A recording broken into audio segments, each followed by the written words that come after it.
Ako po si Miss Winnie at ito ang ating kwento. Hinihingal na ako sa pagtakbo pero wala pa akong balak na huminto. Kailangan kong maabutan ng babaeng kanina lang na huli kong may gusto na namang biktimahin.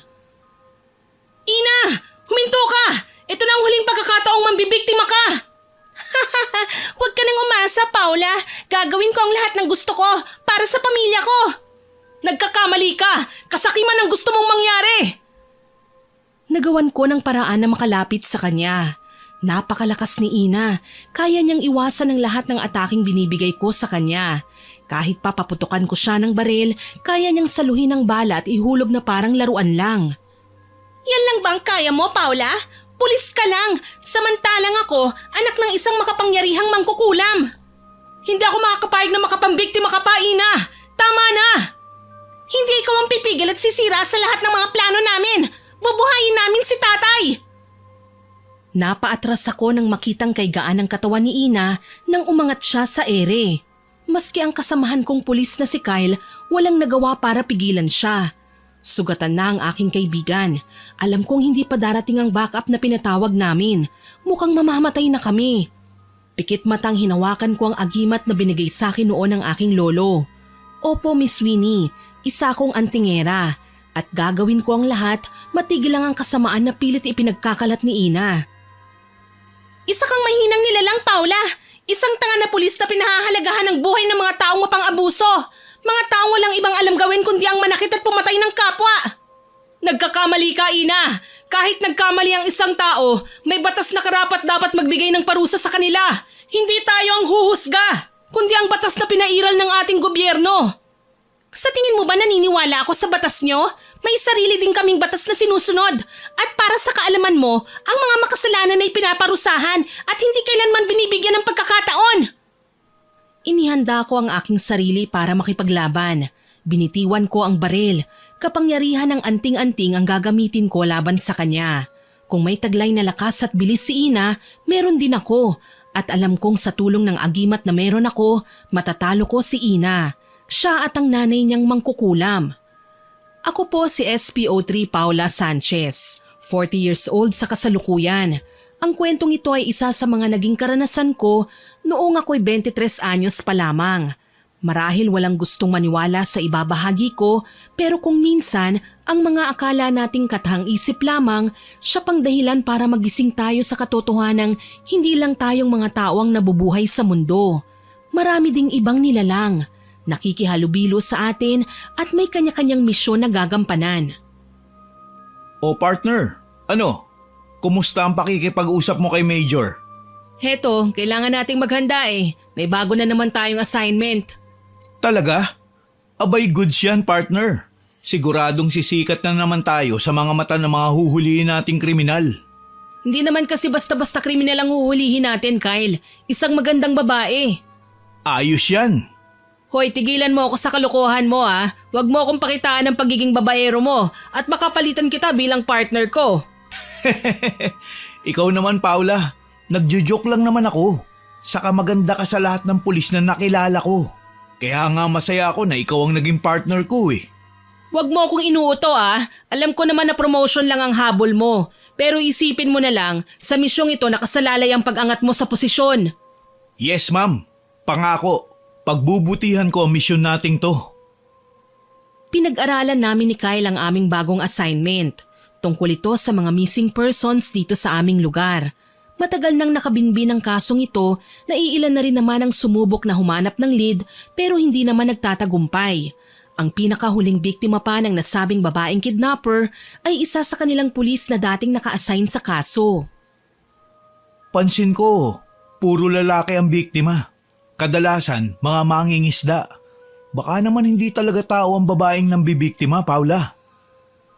Nakasanayan na namin ni Kyle ang first name basis kahit mga pulis kami at komportable kami sa bagay na yon. Kahit papaano, nakakapag-usap kami ng matino at napagkukuro-kuro ang mga bagay-bagay tungkol sa kasong hinahawakan namin. Kumpirmadong tao ang babae, Kyle. Ito pa lang ang balitang ibinigay sa akin ng informant ko. Hindi ko lang alam kung paano niya na-manage na isama ang mga lalaki sa kabilang isla ng hindi nanlalaban. Aba, isa sa mga naging biktima niya kilalang bandido. Pero tignan mo dito sa files. Kalunos-lunos ang bangkay niya ng matagpuan. Hindi kaya aswang ang babaeng yan? Hindi, malakas ang kutob ko na gumagamit ng mahika ang babae.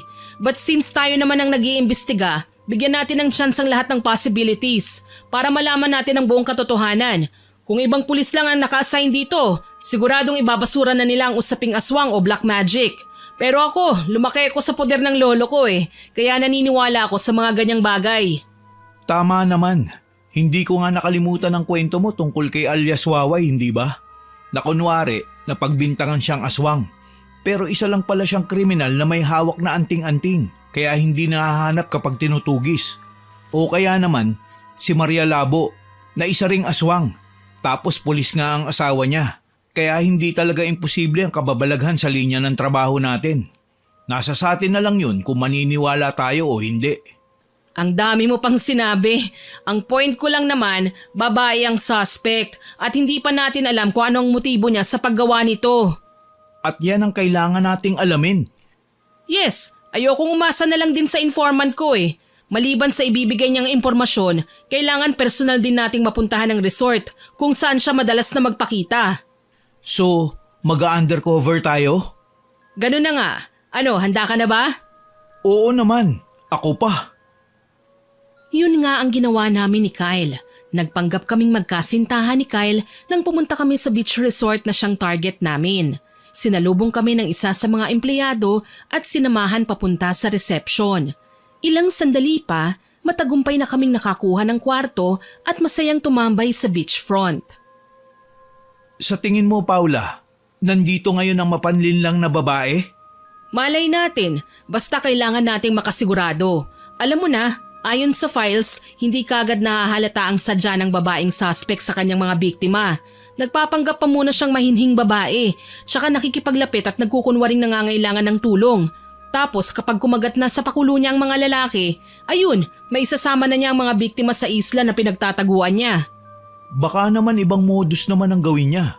Malay natin, luma ng style niya. Tapos nagsawa na siya. Kaya iba naman ang gagawin niyang panghakot sa mga biktima niya. Ang galing mo rin kung ano-ano talagang pumapasok dyan sa isipan mo Alam mo Kyle, imbis magsalita ka ng magsalita dyan, subukan mo kayang igala ang mga mata mo sa paligid. Baka naman may mahanap tayong kaduda-dudang babae dyan na pwede nating matyagan. Paano naman natin malalaman? Hindi lang naman tayo ang tao sa lugar na to. Basta, alam kong mahahanap din natin ang nasabing babae. Maging alerto ka lang. Teka Paula, nakikita mo ba ang lalaking papalapit sa atin? Oo, siya ang informant ko. Sumimpli ka lang kakausapin ko siya. Tumayo si Kyle at naglakad-lakad na lang muna. Siyang paglapit naman sa akin ni Manong Sito, ang inutusan kong gumala-gala na rin sa lugar. Ma'am, mabuti naman at narito po kayo. May balita na po ba, Manong? Wala pa naman sa ngayon, pero maglilibot-libot ako sa buong dalampasigan. Ayon kasi sa nasagap kong chismis, tuwing araw ng Martes at Biyernes lang napapagawi rito ang misteryosang babae. Nakita niyo po bang itsura niya? Oo, kaso lang sa kalayuan. Ang alam ko, mahaba ang buhok niya, may kaputian, matangkad at palaging nakasaya. Madala siya sa dalampasigan at tuwing 6:00 ng hapon lumalabas. Kung ganun, hindi pa oras na lumabas siya ngayon. 3:00 pa lang pero wag pa rin po tayong makampante. Kailangan alerto tayo sa lahat ng oras. Mahina akong sambit na ikinatango naman ni Manong Sito.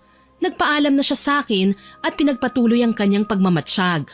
Ako naman, napilitang hanapin si Kyle dahil kahit natapos na kami ni Manong Sito sa pag-uusap, hindi pa rin bumabalik ang lalaki. Sa kalalakad ko, namataan ko siya sa kumpulan ng mga mangingisda at may kausap na babae. Kaagad akong lumapit sa kanila. Kyle! Babe, sinundan mo pala ako. Oo, hindi ka na kasi bumalik Ano bang ginagawa mo rito? Pasimple kong sambit pero naiinis na ako sa kanya.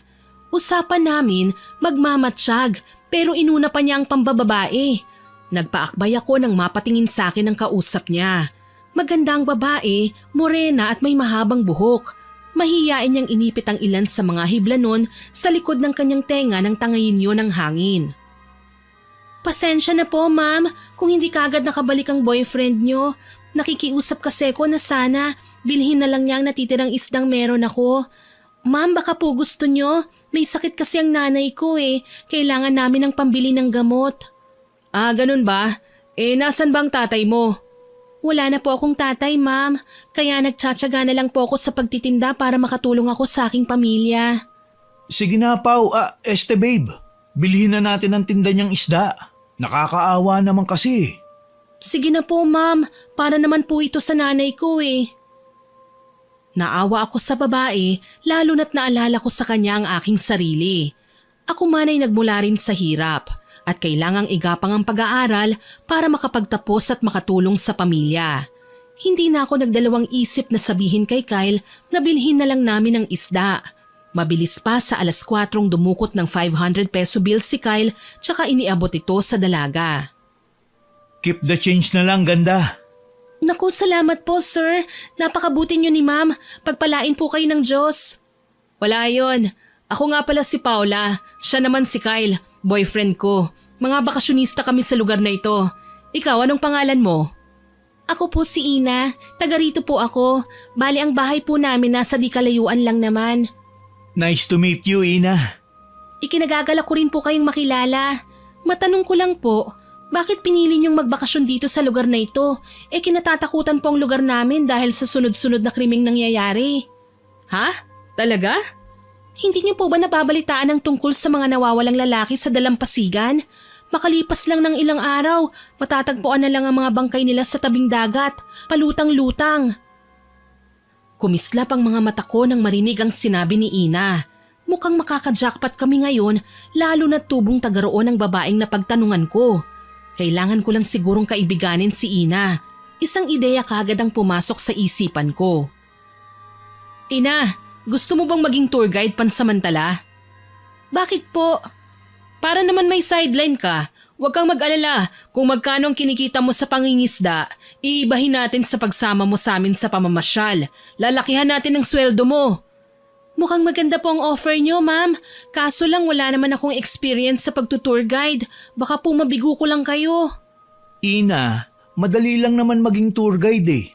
Ipapasyal mo lang kami sa magagandang lugar dito sa inyo. Ganun lang. Sige po kung yan ang gusto nyo. Wag mo na akong ipo. Mukhang hindi naman nagkakalayo ang edad natin eh. 23 lang ako. Ako naman po 20 anyos lang. Kita mo na? O siya, basta bukas babalikan ka na lang namin dito? Sige po, pwede. Dito na lang po ako maghihintay. Sumang-ayon naman ako sa gusto ni Ina. Tutal naman mas madali ko siyang matutuntun. Uunti-untiin ko na lang ang pagtatanong ko sa kanya hanggang sa makuha ko na ang loob niya. Hindi naman yun mahirap sa kagaya kong pulis na magaling makipag-usap. Kinabukasan nga, bumalik kami sa dalampasigan kung saan naroon si Ina. Saglit kaming nag-usap, tsaka niya kami dinala sa isang stall na nagtitinda ng puto at tsokolate. Halika kayo, ma'am. Ito po ang specialty namin dito. Masarap ang puto maya kapag sinausaw sa tsokolate. Mukhang nakakatakam nga ito. Mag-order ka na doon, Kyle. Maiwan mo na kami ni Ina dito. Sige ba? Nang maiwan nga kaming dalawa ni Ina, initian ko ang dalaga. Nahihiyang gumanti siya ng ngiti sa akin. Ina, yung naikwento mo tungkol sa mga lalaking wala ng buhay na natatagpuan sa dalampasigan, gaano kadalas mangyari yun? 2 beses sa isang linggo, Paula. Natatagpuan na lang naming wakwak ang dibdib ng mga lalaking biktima at mukhang pinahirapan ng sobra. Pinahirapan? Paano? Maraming butas ang katawan nila. Tingin ng mga matatandang nakakita sa mga bangkay, mukhang nilabasan ng insekto ang mga katawan nila. Para bang kinain ng mga ito ang kanilang laman? Parang nakakadiri naman. Totoo yun. Kaya nga kapag araw ng Martes at Biyernes, alam ko nang may lulutang na namang patay sa dagat. Ang akala nga namin nung una baka sirena ang nambibiktima. Kaso habang tumatagal, may nakikita ng babae na nambibiktima at hindi siya sirena. Ganun ba? Bakit mukhang interesado ka sa kwento kong yun? Hindi ka naman siguro pulis. Nerbyosang napahalakak ako sa narinig kong sinabi ng dalaga. Mukhang magaling siyang makiramdam at pwede ring gawing asset para mahuli namin ang babaeng suspect. Oh, mamaya na ang kwentuhan. Kain na muna. Mukhang masarap nga yan ah. Sige na Paula, tikman mo. Siguradong mapapadalas ang dayo mo sa lugar na ito, makabili lang ng puto. Naku, sinabi mo pa. O siya, kain na bago tayo mamasyal. Tirik na ang araw nang magsimula kaming itour ni Ina. May mga magagandang lugar sa beach resort na pinuntahan namin. Kaso lang, may mga lugar din ng management na pinagbabawalang puntahan ng mga guest. Sa katunayan, nabobore na ako. Ikalawang araw na namin ngayon pero wala pang nangyayari sa trabaho namin. Nanatili kaming alerto ni Kyle sa paligid. Lahat ng posibleng suspect ay binabantayan namin pero so far wala pa kaming nakikitang kakaibang galaw. Hanggang sa may napansin akong naghihilahan sa isang sulok ng mga batuhan sa may dalampasigan. Ang lalaki pa talaga ang hinihila ng babaeng pasok sa description ni Manong Sito. Pasimple kong siniko si Kyle at alam na niya ang ibig kong sabihin. Kailangan kong umalis at puntahan ng kaguluhan pero maiiwan si Kyle para hindi mahalata ni Ina ang gagawin ko. Mauna na kayo ha. May pupuntahan lang ako. Kyle, kita na lang tayo sa resort mamaya. Ina, iwan ko na muna kayo ha. Sige Paula, tatawagan na lang kita mamaya. Salamat. Kaagad akong umalis at nakitang malapit ng matakpan ng malalaking bato ang dalawang hinahabol ko. Hinugot ko ang dala kong baril at tinutok sa puntirya ko. Hoy! Tigil! Ma'am Paula, tulungan niyo ako. Ha? Manong? Tulungan niyo ako. Baka kung anong gawin niya sa akin. Miss! Tumigil ka!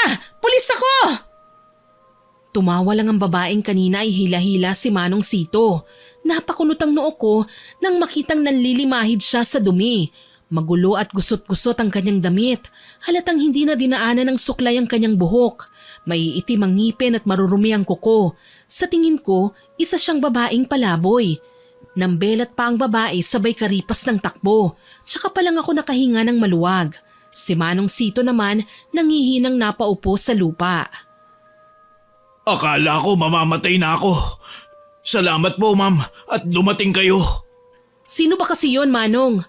Siya ang babaeng palaboy sa lugar na to ma'am. Wala po siya sa sariling katinoan. Nagkataon lang na ako naman ang napagtripan niyang hilahin sa likod ng batuhan. Si Manong talaga, oo. Hindi niyo ba kayang ipagtanggol ang sarili niyo laban sa babaeng yun? Kayang-kaya mo naman siyang iwasan nang hindi ka nasasaktan eh.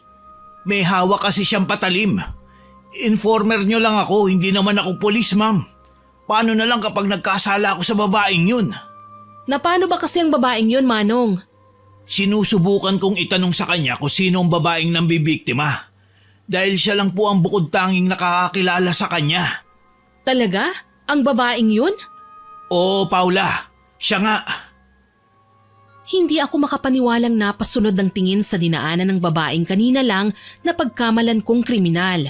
Buong akala ko siya na ang kailangan naming hulihin. Pero hindi pa pala. Tsaka ko lang naalala si Kyle at Ina. Oo nga po pala, iwan ko na kayo. Sana naman mag-ingat kayo sa susunod. Sige ma'am, mag-iingat na ako. Salamat. Wala pong anuman, Manong Sito. Tinalikuran ko na kagad ang lalaki at binalikan si Kyle. Nagtaka ko dahil nawawala sila sa pinag-iwanan ko. Sinubukan kong tawagan ng cellphone niya. Hindi ito nagri-ring. Out of coverage area. Naisip kong pumunta sa resort patungo sa kwarto kung saan kami nagstay.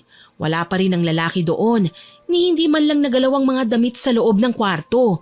Nagpasya akong hanapin na siya sa buong resort.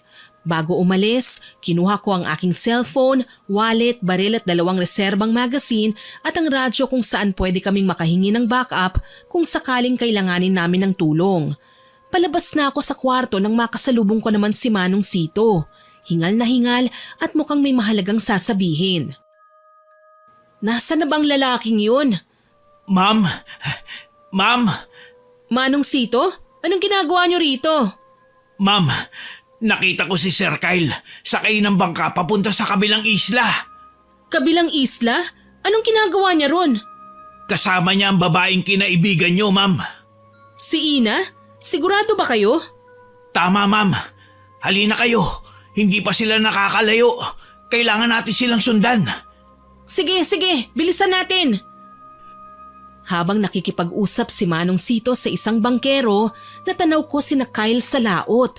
Papalayo na sila sa aming kinaroroonan. Alam kong kahit sumigaw pa ako at tawagin sila, hindi na nila ako maririnig, lalo na't malakas ang hangin sa dalampasigan.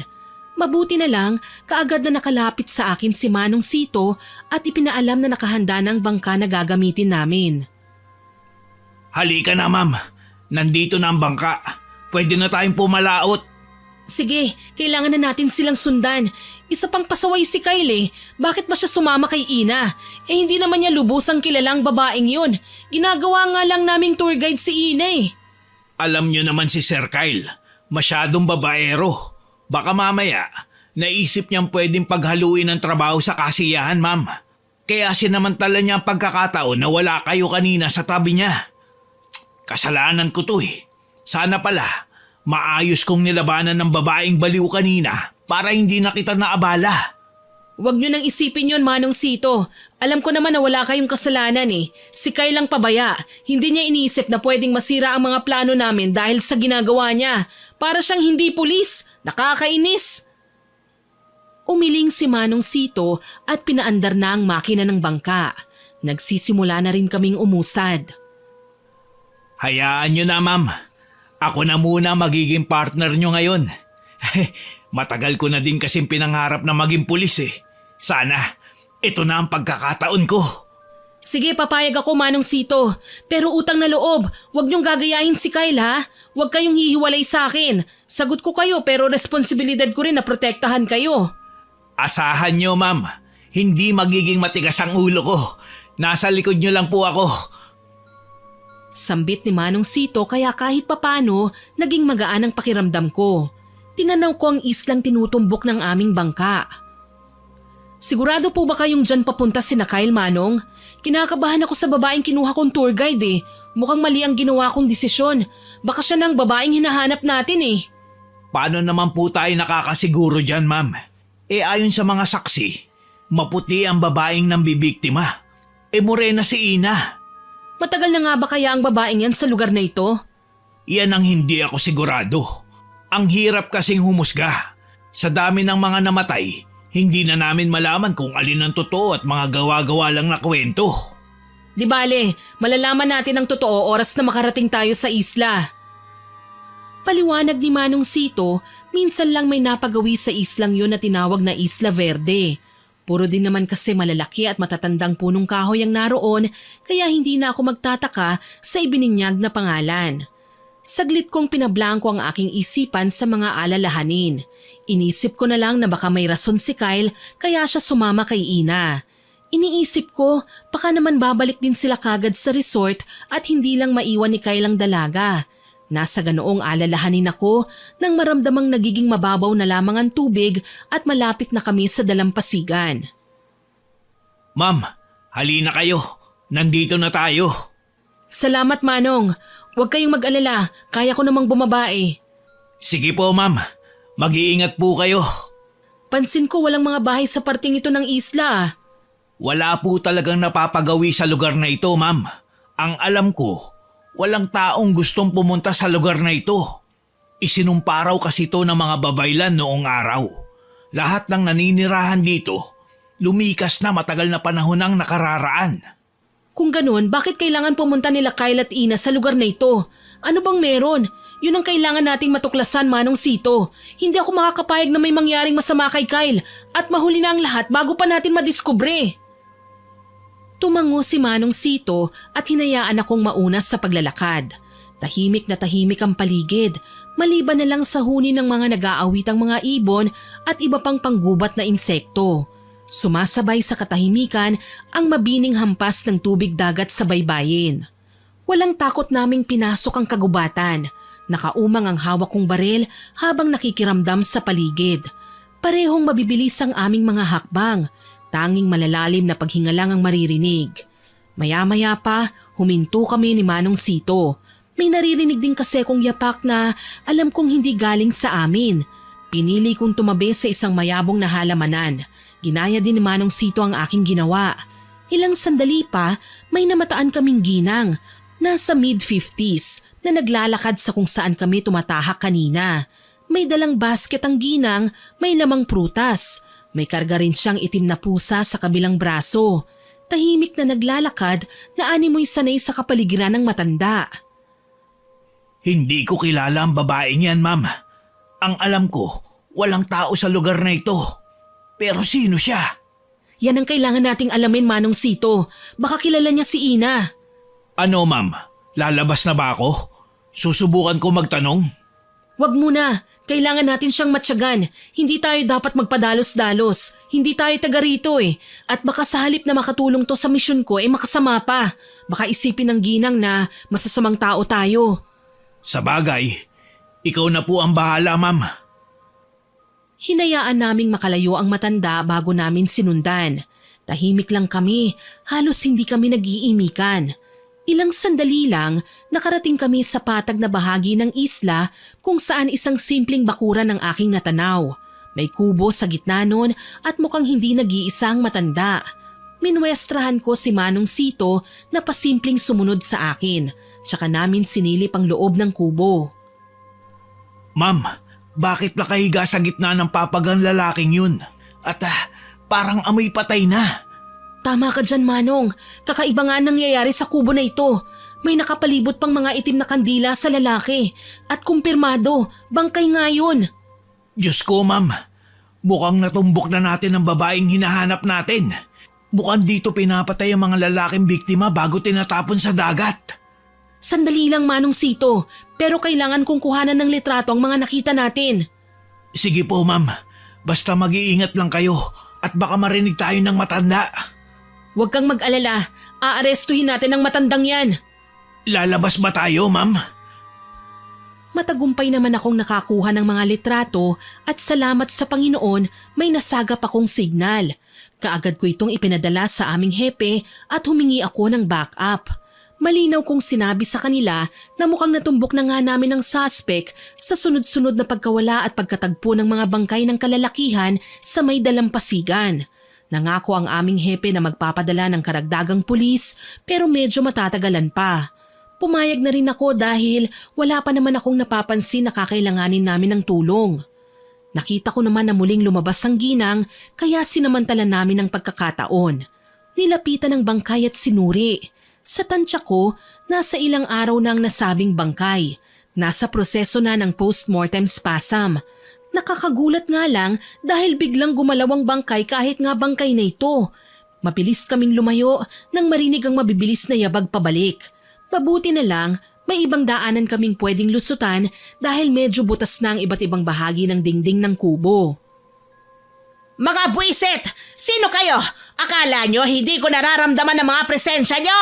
Kanina nyo pa ako sinusundan! Lalabas ba tayo, ma'am? Wag! Hayaan mo siyang magalit at sumigaw. Hindi tayo magpapakita. Hindi natin malalaman ang tunay niyang sadya sa bangkay at hindi niya ito pinapalibing. Kung kamag-anak man siya, kailangan nating malaman. Kapag nagpakita kasi tayo, baka magpanggap pa siya at umisip ng ibang gimmick para hindi natin mahuli. Tsaka kanina pa ako nag-aalala eh. Wala dito si Kyle.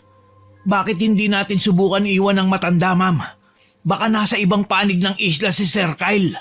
O malay natin, makasalubong natin siya. Mabuti pa nga, hayaan na muna natin dito ang matanda. Basta ang mahalaga, markado na siya sa atin. Hindi na siya makakatanggi pa. Umalis na nga kami ni Manong Sito at nagpatuloy sa paglalakad. Hindi naman kalakihan ang Isla Verde. Sa katunayan, mas malaki pa nga ang ibang isla na napuntahan ko. Kakasya lang siguro sa isla ang mga 100 residente. Makalipas ang ilang minuto, nagpasya kaming magpahinga ng lalaki. Nakaramdam ako ng uhaw pero kabisadong inakyat ni Manong Sito ang isang may kataasang puno ng nyog at kinuhanan ako ng buko. Natuwa ako nang mapatid ang uhaw at muling nakaramdam ng kagustuhang maglakad. Halos 2 oras ulit kaming naglakad hanggang sa makarating kami sa isang batis. Sinukbit ko sa bewang ang barel at naupo sa isang katamtaman na laking bato. Nasaan kaya sina Sir Kyle? Halos nalibot na natin ang buong isla pero hindi naman natin siya nakita. Ewan ko nga ba, papadilim na oh. Baka mamaya wala na pala sila rito. Mawalang galang na, iha. Sino bang hinahanap nyo? Sabay kaming napalingon ni Manong Sito sa aming likuran. Nanlaki ang mga mata ko nang makitang matandang sinundan namin kanina. Wala na siyang hawak na basket pero nakita kong may karga siyang pusa. Ngumiyaw pa ang hayop na animoy may sariling isip din nang tumingin ito sa amin. Pasensya na po, Aling... Maya, tawagin mo na lang akong Aling Maya. Iha, hindi ko naman ugaling manghimasok. Pero gusto ko sanang magtanong kung ano ang ginagawa nyo rito. Sa pagkakaalam ko kasi, hindi naman dinadayo ng turista ang lugar na ito. Hinahanap po kasi namin ang kaibigan ko, Aling Maya. Kanina pa kasi siya nawawala eh. May sinamahan siyang babae, tapos dito sila nagpunta. Wala namang ibang nakatira sa lugar na ito maliban sa akin. Kaya kung saan man nagpunta ang hinahanap niyong kaibigan, sigurado ko na wala siya rito. Imposible po ang sinasabi niyo eh. Dito sila dumaong ng kasama niyang babae, si Ina. Kaya alam kong dito sila mahahanap. Papagabi na, Iha. Ang mabuti pa sa bahay ko na muna kayo magpahinga. Sige na. Nagkatinginan kami ni Manong Sito. Pasimple siyang umiling sa akin. Nakaramdam din ako ng init nang mapalapit sa akin ang ginang. Kaya wala sa sariling nahawakan ko ang kwintas kong may nakasabit na anting-anting. Dito na nagsimulang kumabog ang dibdib ko. Malakas ang pakiramdam ko na hindi pangkaraniwang tao si Aling Maya. At malamang may kinalaman siya sa pagtangay ni Ina sa aking kasamahang pulis. Sige ho, maraming salamat po sa kabutihan niyo. Halika na, Iha. Sumama na kayo ng kaibigan mo. Pwede ho bang kausapin ko muna ang kaibigan ko? Oo naman, Iha. Sige, maghihintay ako. Dumistansya ako't hinila din si Manong Sito sa isang tabi. Pabulong kong kinausap ang lalaki. Sigurado ka ba talaga dyan, ma'am? Baka mamaya may nakahanda ng kawa sa bahay ng matandang yan. Tayo na lang ang kulang. Manong, ikaw talaga, pagbintangan mo pang aswang si Aling Maya. Alam nyo kasi, mas maganda na yung sumama tayo sa kanya para malaman natin ang sekreto niya. Basta manatili lang tayong alerto. Sige po, ma'am. Wala namang problema yun. Okay na ha, sasama tayo. Halina kayo. Sumunod nga sa akin si Manong Sito nang lumapit ako kay Aling Maya. Kay laki ng naging pagngisi ng ginang, kaya naman napaisip ako kung ano kaya ang nasa isip niya. Ngumiyaw naman ang pusang karga niya na para bang natutuwa ito nang makitang sumunod kami sa amo niya. Gayunpaman, wala akong pinakitang kahit anong pag-angal sa questionableng pagkatao ng ginang. Ang mahalaga lang sa akin sa ngayon, mahanap namin si Kyle. Nagulat ako nang dumating kami sa sinasabi niyang bahay ng ginang. Hindi yun ang kubo na kanina na una naming nakita, kung saan may bangkay na nakahimlay sa gitna ng papag at tila ba ginagawang anito sa dami ng nakasinding kandila at alay. Nakapalibot pa ang mga orasyon at kung ano-anong burloloy. Tuloy kayo, Iha. Oo nga pala, dinala ko na kayo dito sa bahay ko. Pero hindi ko pa rin alam kung ano ang mga pangalan nyo. Ako po si Paula. Siya naman po ang kaibigan ko, si Manong Sito. Ikinagagal ako kayong makilala. Kami rin naman po. Napakabuti nyo na kahit hindi nyo kami kilala, pinatuloy nyo pa rin kami sa bahay nyo. Kaligayahan ko na talaga ang tumulong sa kapwa, Iha. Oo nga pala, maiwan ko na muna kayo ha. Magluluto ako sa kusina. Ayos lang ba? Naku, wala hong problema, Aling Maya. Kailangan nyo ho ba ng tulong? Medyo marunong din naman po akong magluto. Wag na, Iha. Kaya ko na ang gawain sa kusina. Ngumiti lang si Aling Maya at tinalikuran na kami. Sa kusina nga ang punta niya habang kami naman ni Manong Sito panay ang bulungan habang palingon-lingon sa paligid. Sa tingin mo ba, ma'am, nasa paligid lang si Sir Kyle? Malakas ang pakiramdam ko, Manong Sito. Nandito si Kyle. Baka pwede niyo po akong payagan na maglibot-libot sa labas. Sige, ikaw nang bahala. Ako naman dito sa loob. Babantayan ko si Aling Maya. Sige na, pagtatakpan na lang kita. Basta huwag kang gaanong magtatagal ha, at mag-iingat ka. Sige po, ma'am.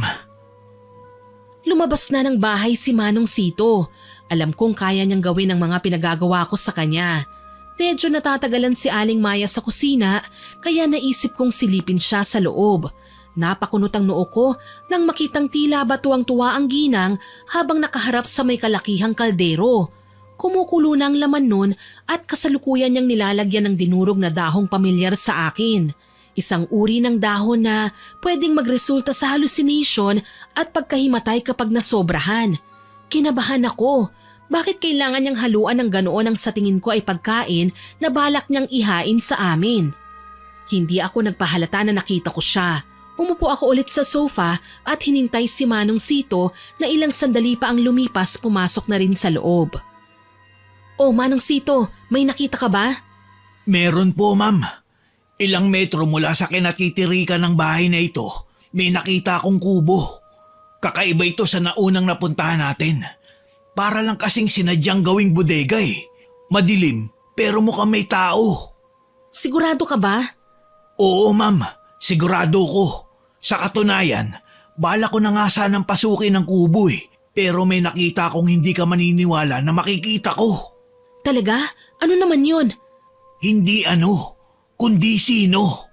Bakit? Sino ba? Si Ina. Nakita ko sa kubo. Nanlaki ang mga mata ko sa narinig. Pinagpawisan ako sa katotohanang may binabalak ng masama si Ina at mukhang kasabwat pa si Aling Maya. Kung ganon, kailangan na nating kumilos. Hindi na pwedeng magtagal ang pagpapanggap nila. Anong gagawin mo, ma'am? Aling Maya! Nilakasan ko ang boses ko para siguradong maririnig ako ni Aling Maya. Palabas na siya ng kusina at gulat na nabitiwan ang mainit na sabaw na dala niya. Hindi siya makapaniwala sa nakikitang ginawa ko. Nakatutok na kasi ang hawak kong baril sa matanda. Anong nangyayari, Iha? Anong ibig sabihin nito? Huwag na kayong magmaang-maangan pa. Alam ko ng sikreto nyo. Anong sekreto? Kasabwat nyo si Ina. Kayo ang nasa likod ng mga nawawalang lalaki. Paano mo nalaman? Madali kang mabuking, Aling Maya. Kung ako sa'yo, sumuko ka na. Ilabas mo na ang kaibigan ko. Iha, huwag kang masyadong matapang. Baka nakakalimutan mo, nasa baluarte ka namin. Hindi ako natatakot dahil nasa tama ako. Malakas kong sinipa ang matanda para sana mapusasan ko siya. Pero nagulat ako nang mapagtantong napakalakas pala niya. Mabilis pa siyang kumilos na parang ang gaan niyang gumalaw. Nagawa niya akong itulak kaya ako bumalya sa dingding. Kaagad namang sumugod si Manong Sito para segundahan ang ginawa kong pag-atake. Kaso lang kagaya ko, natumba rin si Manong Sito. Hindi ko pa napaghandaan ang naging pagbabago ng itsura ni Aling Maya. Humaba ang kuko niya at gumulo ang kanyang buhok. Nagkulay itim ang kanyang ngipin at mas kumulubot ang kanyang balat. Mangkukulam! Ano ngayon kung isa akong mangkukulam, ha? May magagawa kami, tanda. Kaya ka namin saktan. Kalokohan! Umusal ng isang hindi maintindihan na orasyon si Aling Maya. Ang totoo niyan, napakasakit sa tenga pakinggan ang narinig kong pagbigkas ng mga kataga. Nakakapanghina. Ilang sandali pa, bumagsak si Manong Sito. Dumudugo ang ilong. Ako naman, halos bumagsak na rin. Pero nagagawa ko pang tatagan ng sarili ko. Nanginginig na hinawakan ko ang aking anting-anting at pumikit. Naramdaman ko ang paggaan ng aking pakiramdam. Maya-maya pa, nanumbalik na ang aking buong lakas. Ha? Paano ka bumalik sa dati? Hindi mo ako basta-basta matatalo, Aling Maya. Kung may kakayahan ka, meron din ako. Sige, saktan mo ako nang hindi mo makita pa ang kaibigan mo. Marami akong alam na paraan para mahanap siya, Aling Maya. Pero unang-una, papatayin muna kita. Wag mong kakalabitin ang gatilyo! Takot ka rito? Eh hindi naman masakit to eh. Kapag sinaktan mo ako, magagalit ang anak ko! Anak? Oo, at ako ang anak niya! Ha? Ina? Nagulat ka ba, Paula? Sinuri ko ang itsura ni Ina. Para siyang may ginawang kababalaghan. May bakas pa ng dugo ang braso niya na para bang nakipaglaban siya sa kung sino kanina. Dito na ako kinabahan. Malinaw na may nangyari kanina na hindi namin nakita. Sa tingin mo ba masisindak na ako sa'yo? Hindi mo ako kaya, Paula. Mamamatay na kayo sa islang ito. Hindi na kayo makakauwi pa. Hindi pa tayo sigurado sa bagay na yan. Inihanda ko ang aking sarili at nilakasan ang loob. Bumangon din si Manong Sito at umaktong makikipaglaban. Gayon na lang ang paghalakhak ni Aling Maya at Ina. Yan lang bang alam mong gawin? Ang magyabang? Mukha ba akong nagyayabang? Aba, mukhang takot na takot ka sa akin ah. Huwag mong aalipustahin ang anak ko! Sumugod sa akin si Aling Maya. Ginamitan niya ako ng orasyon na nagpamanhid sa aking buong katawan. Nilabanan ko yun gamit ang anting-anting. Kailangan na naming makatakas. Nang magawa kong makawala sa orasyon, malakas kong sinipa si Aling Maya. Halatang hindi siya nasaktan pero napaatras siya. Sinamantala ko ang pagkakataon at hinablot ang aking posas. Ikinabit ko sa kamay ni Aling Maya nang hindi niya namamalayan. Si Manong Sito naman, tinulak si Ina sabay labas ng bahay. Nagmamadali naman akong sumunod sa kanya at para hindi na rin makagalaw ng kahit na ano laban sa amin sina Aling Maya at Ina, tinutukan ko siya ng baril at pinaputukan pero hindi pinatamaan. Hayop ka, Paula! Baka tamaan mo si nanay! Gusto mo nga katayin ko pa kayo ng buhay eh. Wag na wag niyong tatangkain ng nanay mo na tumakas. Paparating na ang mga kasamahan kong pulis at huhulihin na kayo. Pakawalan mo ako rito! Tanggalin mo ang posas na ito! Walang iya ka, Paula! Pakawalan mo si nanay! Malapit na ang pagsibol ng pulang buwan!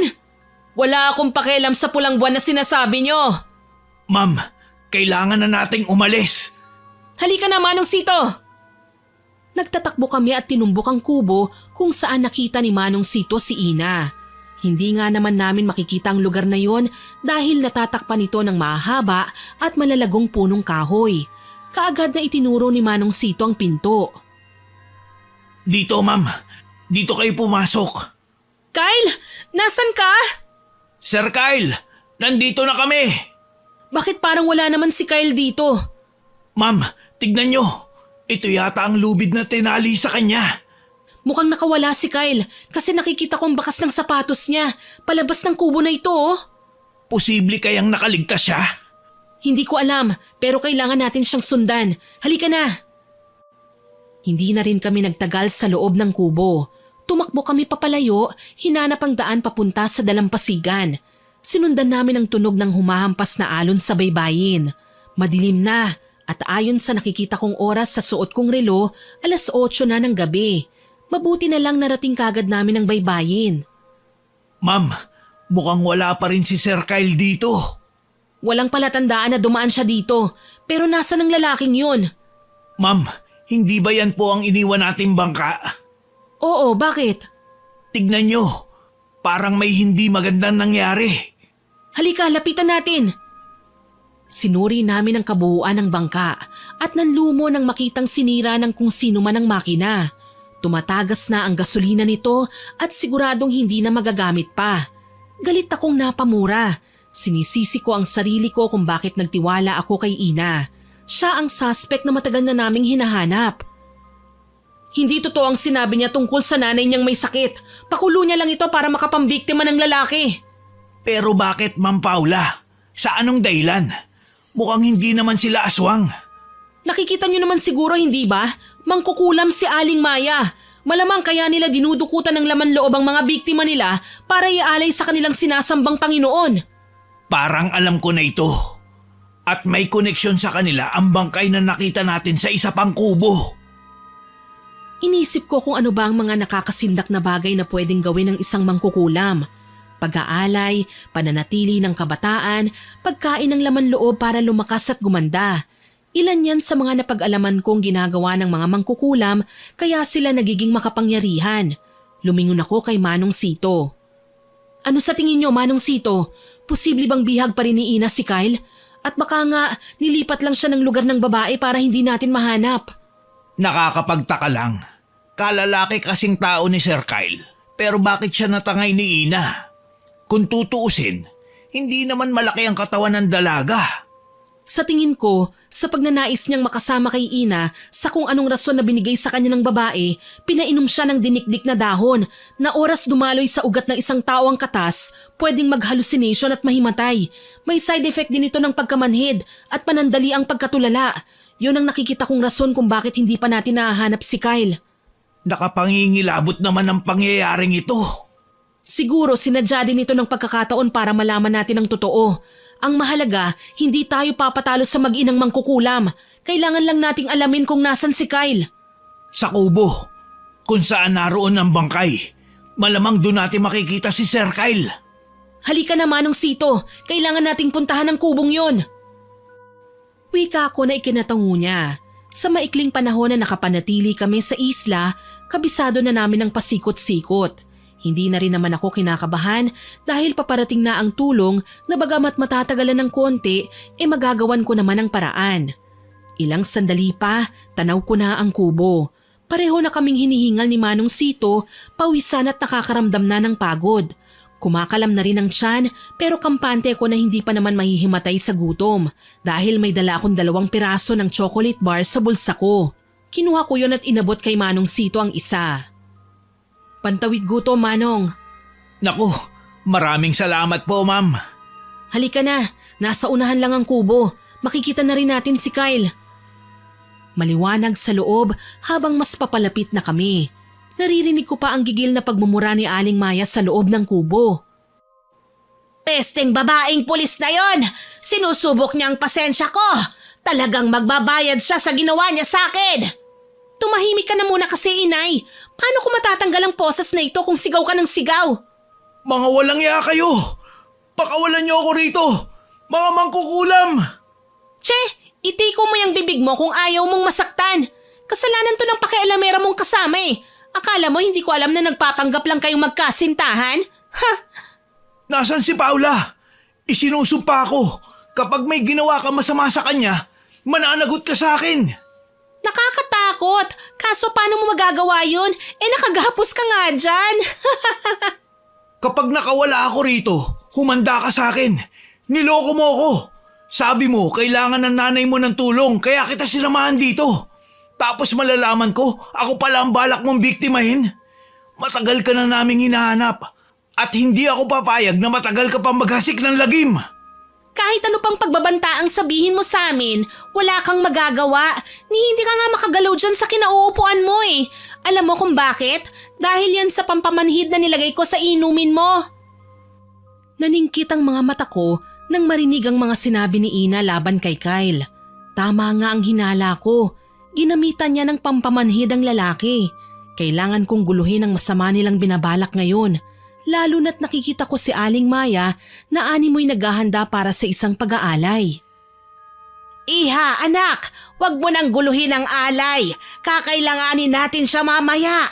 Malapit nang lumabas ang pulang buwan. Sa wakas, makukumpleto na natin ang 666 katao na biktima natin para mabuhay si tatay.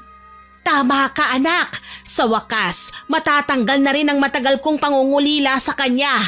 Makakasama na natin ang ama mo. Kung hindi ba naman kayo baliw, hindi nyo kayang buhayin ng mga patay. Anong hindi? Namatay na dati ang lolo ko, pero binuhay siya ng lola ko at nagkasama kami ng matagal. Ang tatay ko naman, kung hindi pa dahil sa mga mapang-abusong tao kagaya ng mga mangingisda, buhay pa sana siya ngayon. Kahit galit ako kay Ina, pinakinggan ko ang mga paliwanag niya tungkol sa nangyari sa kanyang ama. Dati na raw silang kinukutsa ng mga tao bilang mangkukulam. Hindi lang nila pinapatulan ng mga kanayon dahil alam nilang hindi sila masasamang mangkukulam. Nabibilang ang angkan ni Ina sa green witches o mga manggagamot na bruha. Kadalasan silang makikita sa kagubatan na nangunguha ng mga halamang gamot para gawing lunas sa mga matinding karamdaman. Pero pinairal ng mga tao ang kanilang kasakiman. Pinatay nila ang ama ni Ina. Ibinilad siya sa araw at saka pinagtulungang batuhin. Sa ganoong kasaklap na paraan daw namatay ang kanyang ama. Mabuti na lang, ginamit nila ni Aling Maya ang kaalaman nila sa panggagamot. Kahit pumanaw na ang kanilang padre de pamilya, gumaling ang mga sugat ng lalaki. Sa ganoong itsura nga namin naabutan ng bangkay. Ilang lalaki na rin ang nabiktima nila para manatiling sariwa ang katawan ng matanda. Ngayon, Kyle, kasalanan ba namin kung gusto namin maghigante? Sinira ng mga taong kagaya niyo ang buhay namin. Tinanggalan niyo kami ng pagkakataong sumaya. Hindi namin kasalanan ang ginawa ng mga mangingisda. Bakit kailangan naming madamay? Hayaan mo na ako makauwi. Nag-aalala na sa akin ang mga kasamahan ko. Hindi ka na uuwi. Kayo ng kaibigan mo. Dahil pagkatapos ka naming ialay sa Panginoon namin, isusunod na namin si Paula, pati na ang kasama niya. Ipagdasal mo lang na hindi ako makawala rito, Ina. Nginisian lang ni Ina si Kyle kaya naman nag-isip ako ng paraan kung paano ko ba siya malalapitan. Siguradong makakampante na si Kyle kapag nalaman niyang nandito lang kami. Ma'am, dadalawa lang sila. Puro pa babae at wala naman talagang karanasan sa pakikipaglaban. Ang mabuti pa, sumugod na tayo. Teka lang, tatawagan ko muna si Hepe. Kailangan kong ipaalam sa kanya na kumpirmado nga nandito ang suspect at pabibilisan ko ang backup na pinangako niya. Maghahanap lang ako ng magagamit ko sa pakikipaglaban. Alam kong matatalo natin sila, ma'am. Umasa na lang din tayo na mas mabilis na dumating ang tulong. Kung bakit ba naman kasi nasira ang makina ng bangka natin eh. Hindi na natin kailangan pang pagtakhan kung sino ang may gawa nun. Alam naman natin na sina Ina lang ang may lakas ng loob na gawin ang bagay na yun. Sinadya nila para hindi na tayo makalayo sa isla. Pero alam naman natin na hindi lang yun ang paraan, hindi ba? Tumango si Manong Sito. Alam kasi namin na may baybayin pa sa kabilang dako ng isla. Sa bandang yun, malapit lang ang bayan na konektado pa rin sa pinanggalingan namin. Pagkatapos kong makausap ang aming hepe, inihanda ko ang aking baril.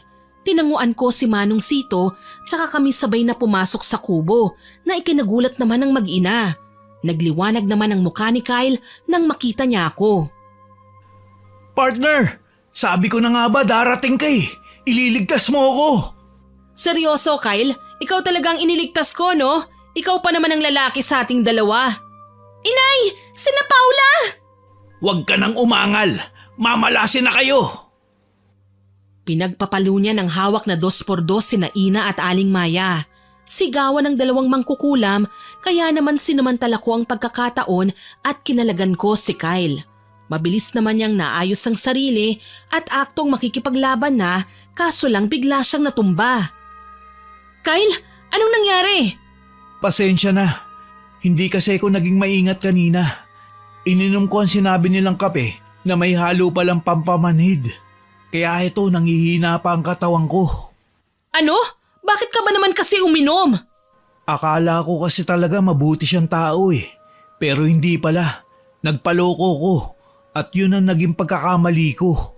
Sus, wag ka nang magdrama. Halika na, tumakas na tayo. Sambit ko sa kanya pero nagulat na lang kami. Natumba si Manong Sito na pinagtulungan ng dalawang mangkukulam. Oo, may mga armas kami pero wala kaming laban sa mga pamatay nilang orasyon na kahit kailan hindi ko alam kung paano malalabanan. Nabigla na lang ako nang manigas din ang aking mga binti na ikinataranta ni Kyle. Bago pa man ako makapagsalita, hampas sa aking ulo ang nagpawala ng aking malay.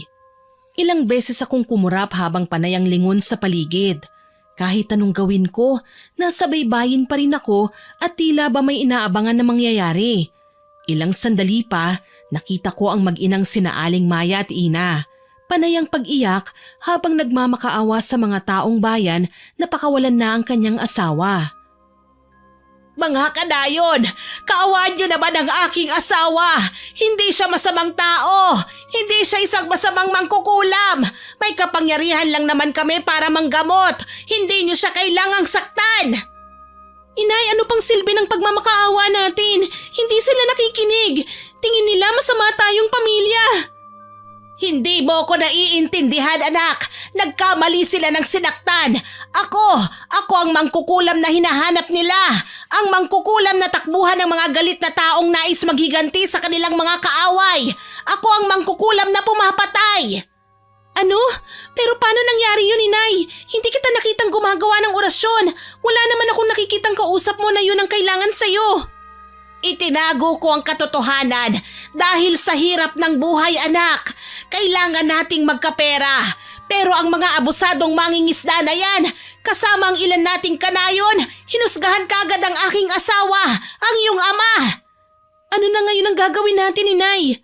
Susubukan nating iligtas ang tatay mo. Nakita ko nang sinundan nila ang maingay na kumpulan ng tao. Ako naman, natagpuan din ang aking sarili na humahakbang papunta sa tila ba pinasadyang bulwagan sa may baybayin. May itinayong poste sa gitna kung saan nakatali ang ama ni Ina. Kilala ko ang nasabing lalaki. Siya ang bangkay na nasa kubo, kung saan namin nakasagupa ang mag-inang mangkukulam. Pero nagtataka ako, nasan si Kyle? Si Manong Sito? Ano bang nangyayari? Bakit parang hindi ako napapansin ng mga tao?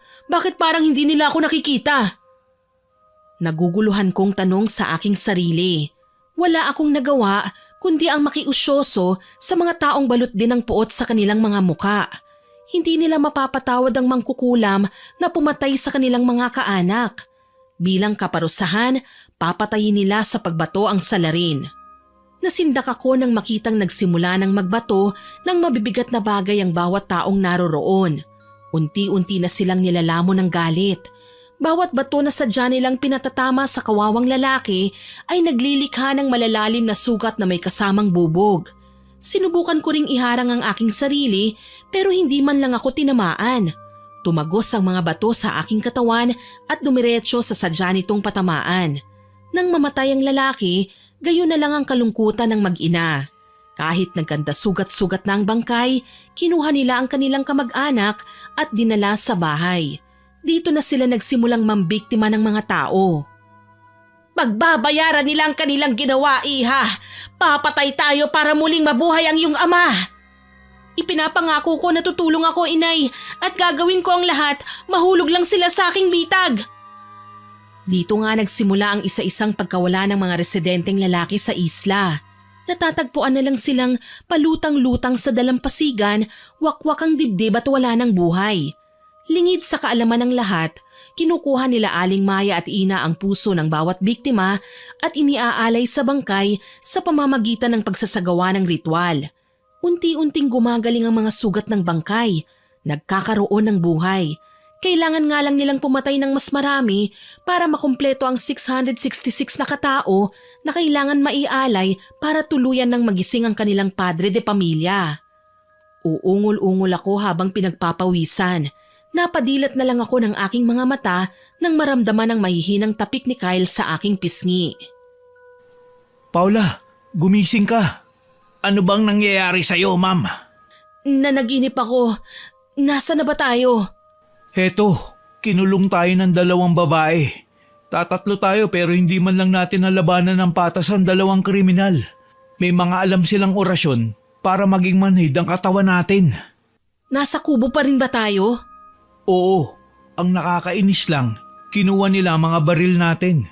Pero wag kang mag-alala, habang walang malay ka kanina, nakagawa kami ni Manong Sito ng paraan para makatakas. Ayun, sinira namin ang kabilang tagundingding ng kubong to.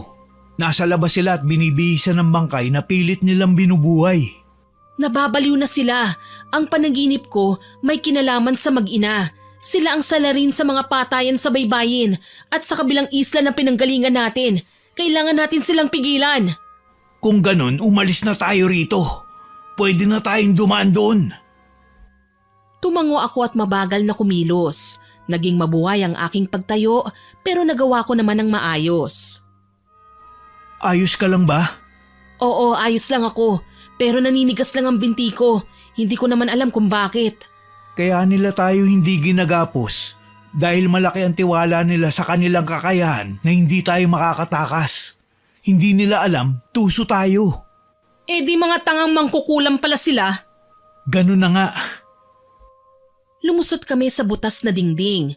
Sa isang sulok pa ng kubo kami nakalabas at nakita ang may kahabaang mesa na maraming garapon. Hindi ko alam kung matutuwa ako nang makitang may mga putol na dila, kuko, tenga at mata ng tao.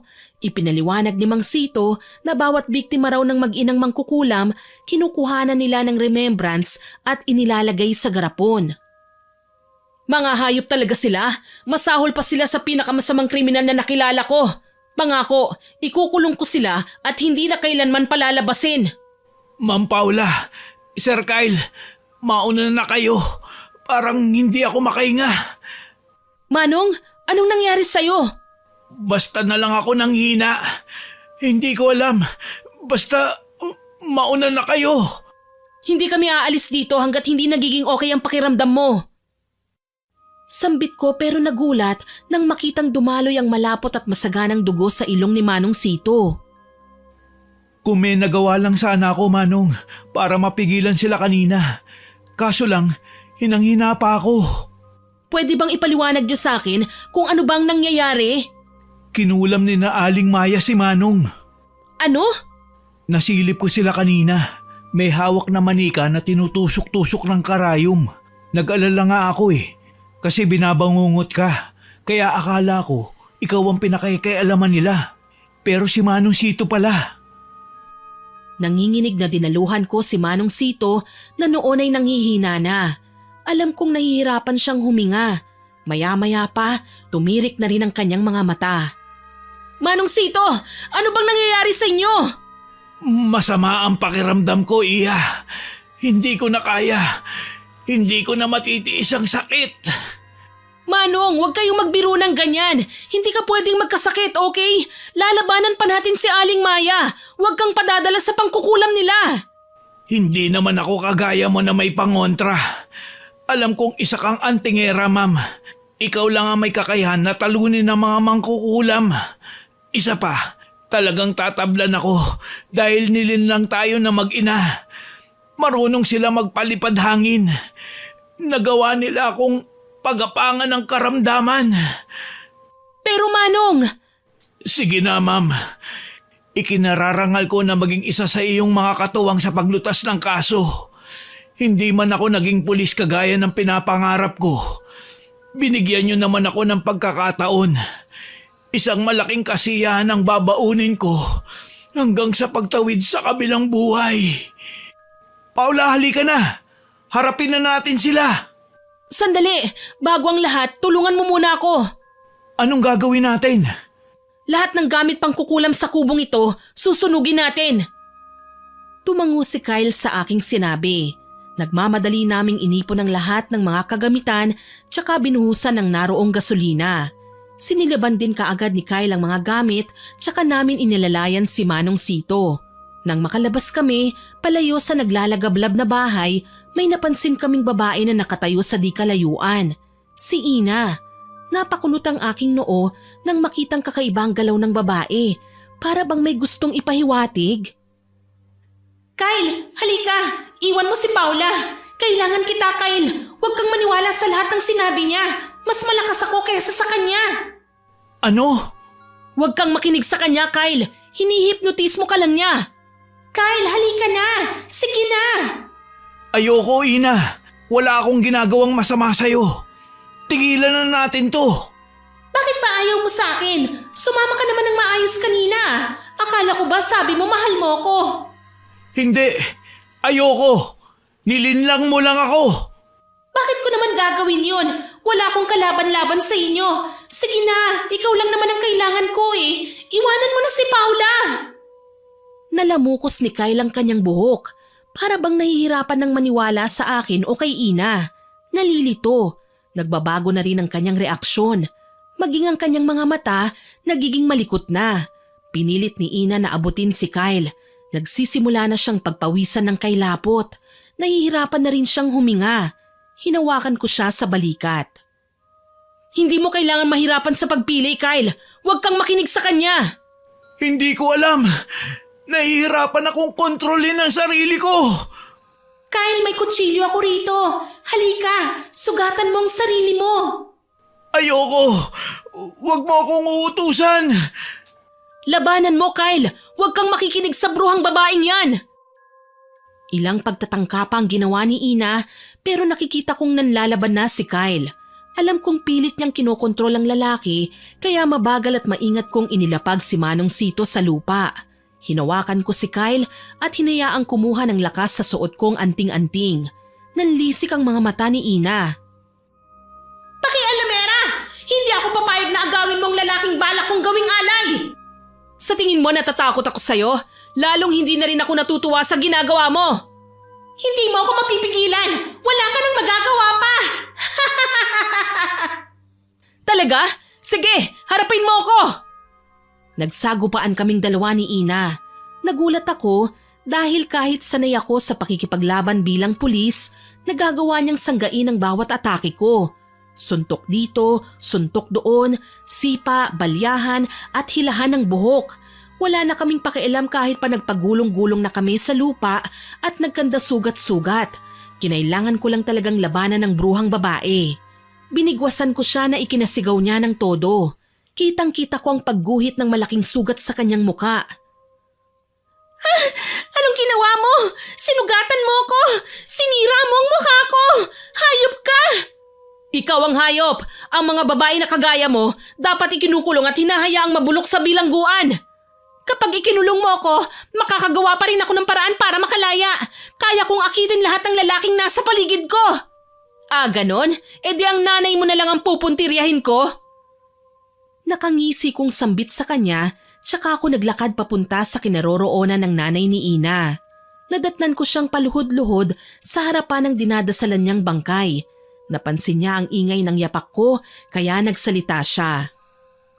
Anak, nasan ang bihag? Huwag na nating patagalin ito. Ang pulang buwan, 1 oras na lang at lilitaw na sa langit. Pasensya na, Aling Maya. Mukhang papalpak kayo sa pagkakataong ito. Bago pa man lumingon ang ginang, malakas ko siyang sinuntok sa muka kaya siya nahimatay. Dali-dali ko siyang iginapos at ginawang hostage kasama ng bangkay na nasa papag. Pagdating ni Ina, gayon na lang ang panlilisik ng mga mata niya. Hayop ka! Anong ginawa mo sa nanay ko? Malamang hino-hostage ko. Kita mo naman ang ginawa ko, hindi ba? Tapos magtatanong ka pa? Tanga lang? Hindi ako tanga!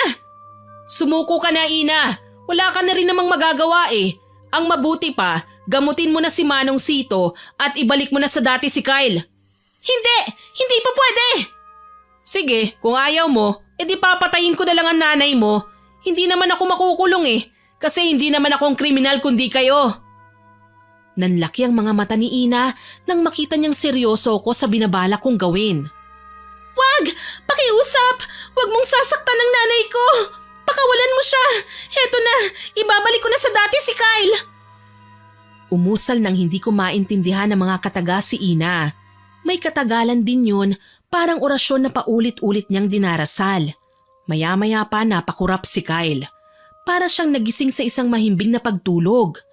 Alerto niyang inambaan ng suntok si Ina na noon ay papatak na ang luha sa labis na takot. Hayaan niyo na lang kaming makalayo ng nanay ko. Pangako, hindi niyo na kami makikita sa lugar na ito. Hindi na ako maghahasik pa ng lagim. Alam mo kasi Ina, hindi ganun kadali yon.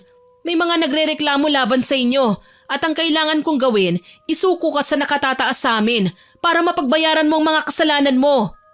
Hindi ko naman ginustong maging ganito eh. Biktima lang ako ng pagkakataon. Hindi mo man kontrolado ang sitwasyon, may pagpipilian ka. Hindi mo kailangan maging masama para katakutan.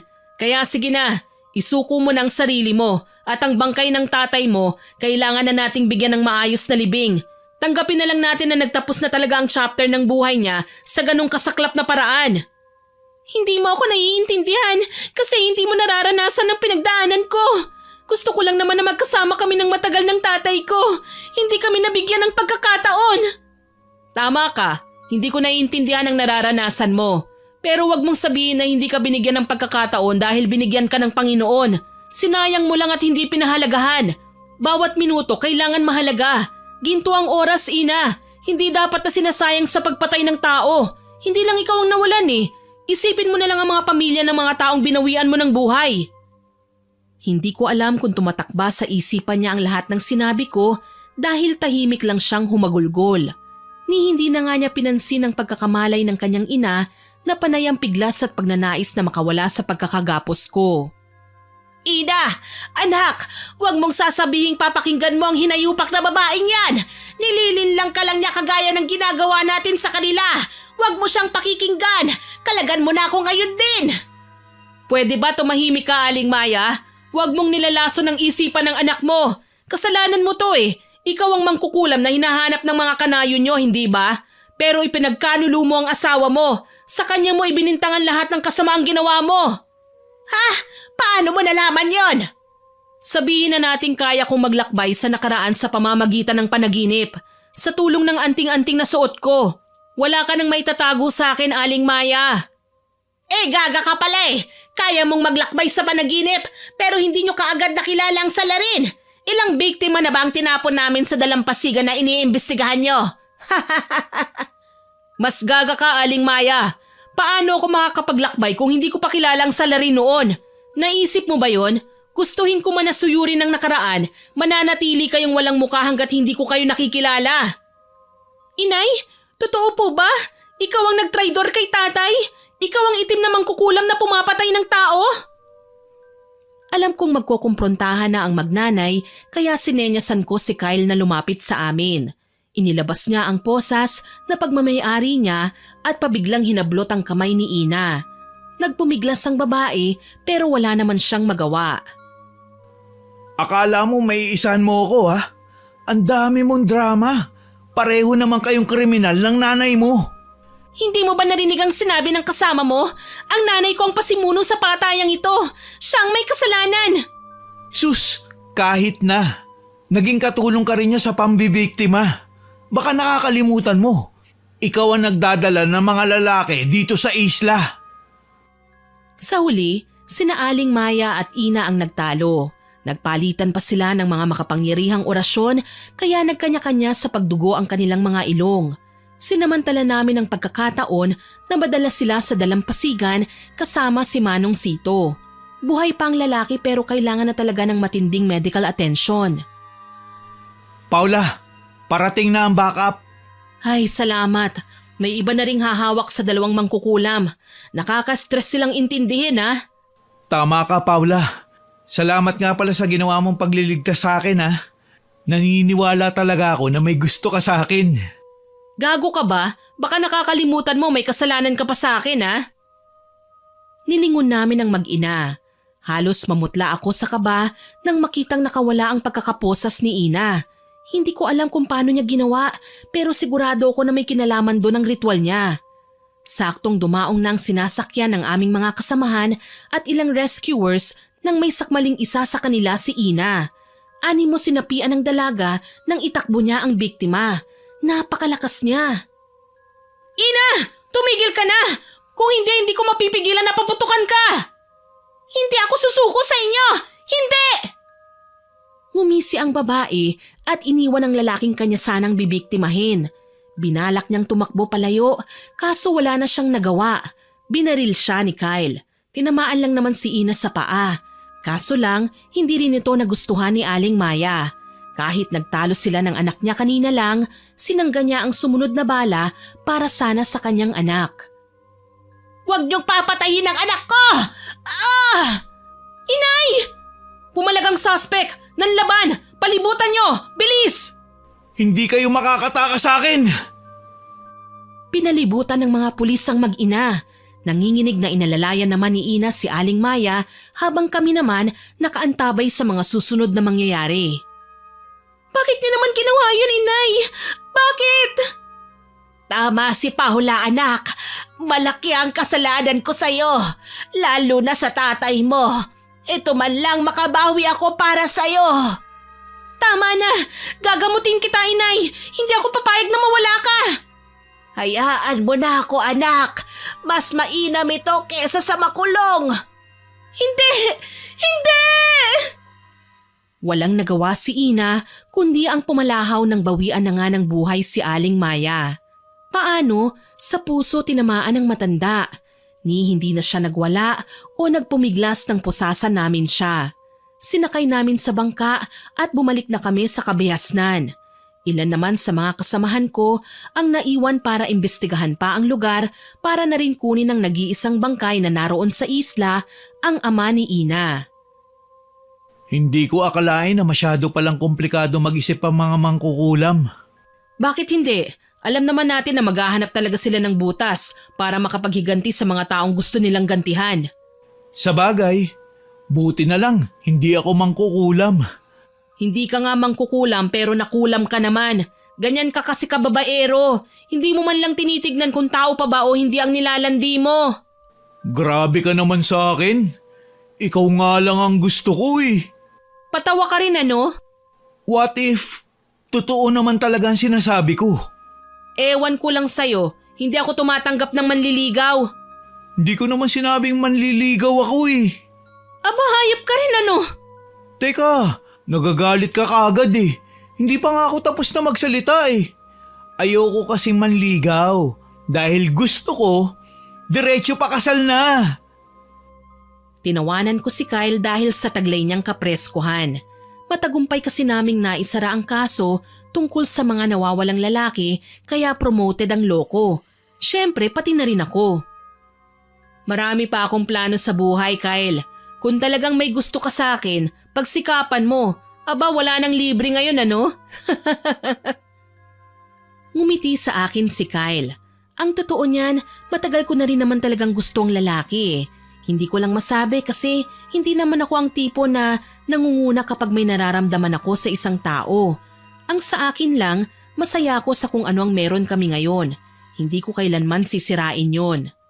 Nilingon ko ang selda kung nasaan si Ina. Simula nang maipakulong siya sa aming station, ayan, lagi na siyang tulala. Hindi na namin makausap. Sinisisi niya ang sarili sa nangyari sa nanay niya.